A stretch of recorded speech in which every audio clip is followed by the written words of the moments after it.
Hi, I'm Travis McDonald. I want to talk again about some features of poplar forest. Today I want to talk about what you see behind me, which is the service wing on the east side of the house. Jefferson built this wing about 5 years after he starts living at Poplar Forest.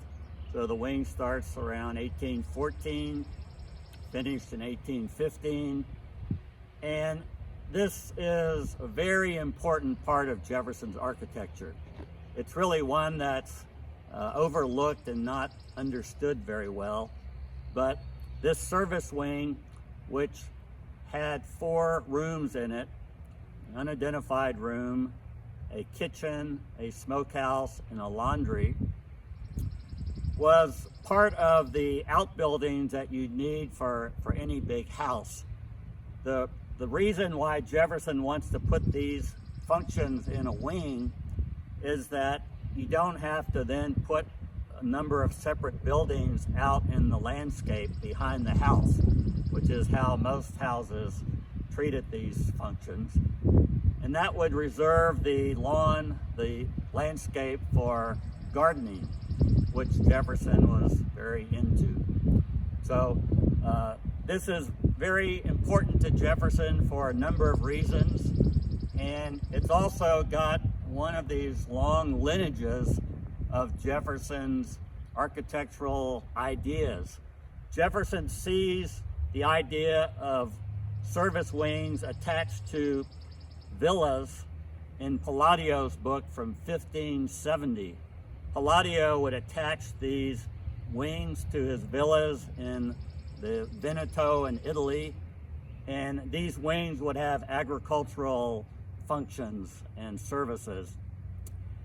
Jefferson borrows that concept when he does Monticello number 1 in the 1770s, and what he tweaks though is how to use the top of the wing.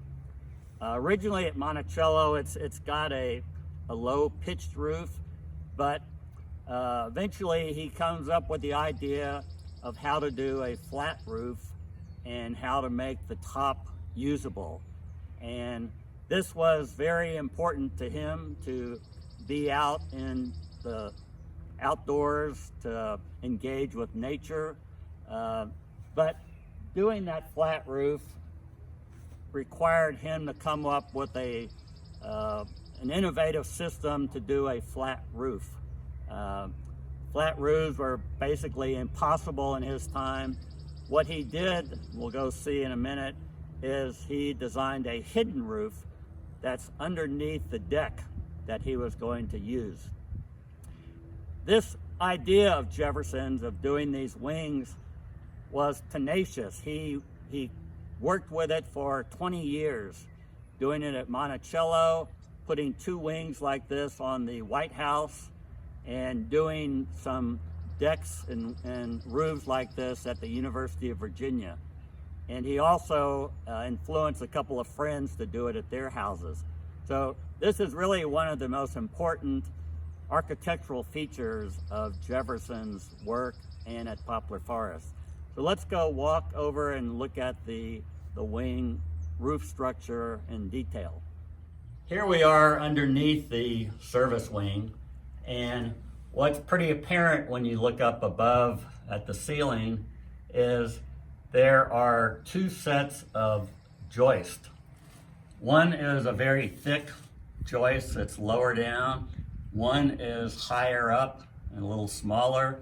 And then in between, spanning those joists, is a set of shingles, wood shingles, that goes up and down, up and down.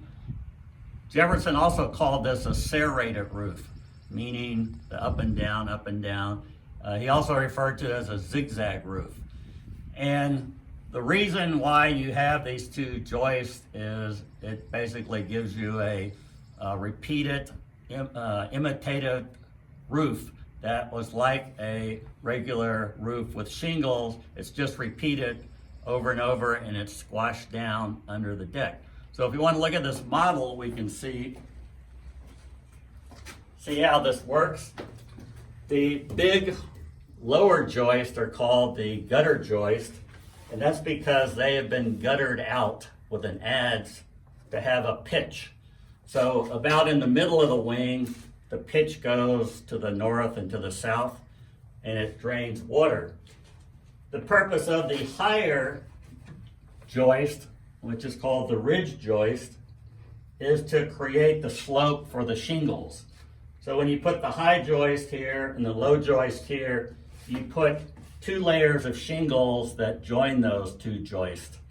And again, these are acting just like a regular shingle roof.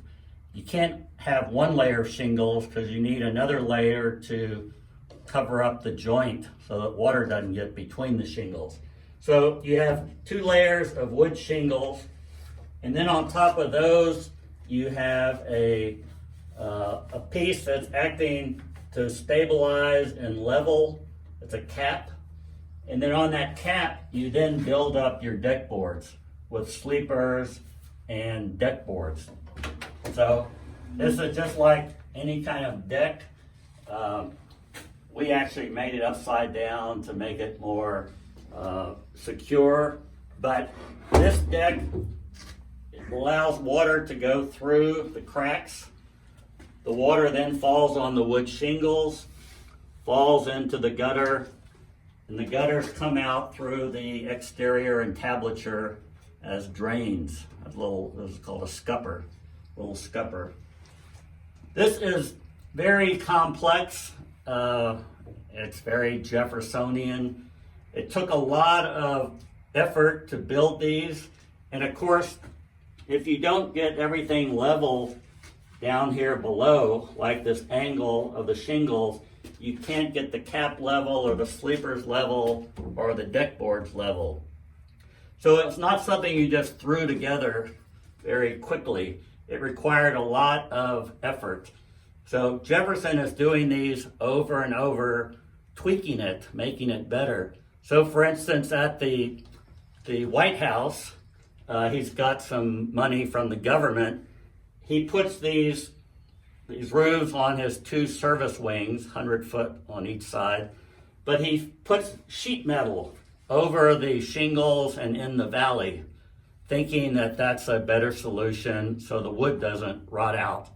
When he comes to do the poplar forest roof, he says, forget the metal, it's expensive, and it doesn't last any longer than the wood. The problem was, once you build all this and secure it together, there's a dark, damp place where the gutters are, and that could facilitate rot. And in effect, that's what happened, because 10 years after Jefferson builds this 100-foot wing, his grandson says that the joists are rotten, the gutter joists are rotten, and they're going to have to rebuild it. So Jefferson, if he had lived a little longer, might have tweaked it and made it even better. And he does have an idea later to replace just parts of the gutter and not the whole joist. So this is a very important part of Jefferson's architecture, and doing this wing was all about getting the level of the deck in the same level as the floor so he could walk out of the house seamlessly onto the deck and be out in nature. So this is just another one of these complicated Jefferson stories that makes up the big picture here at Poplar Forest.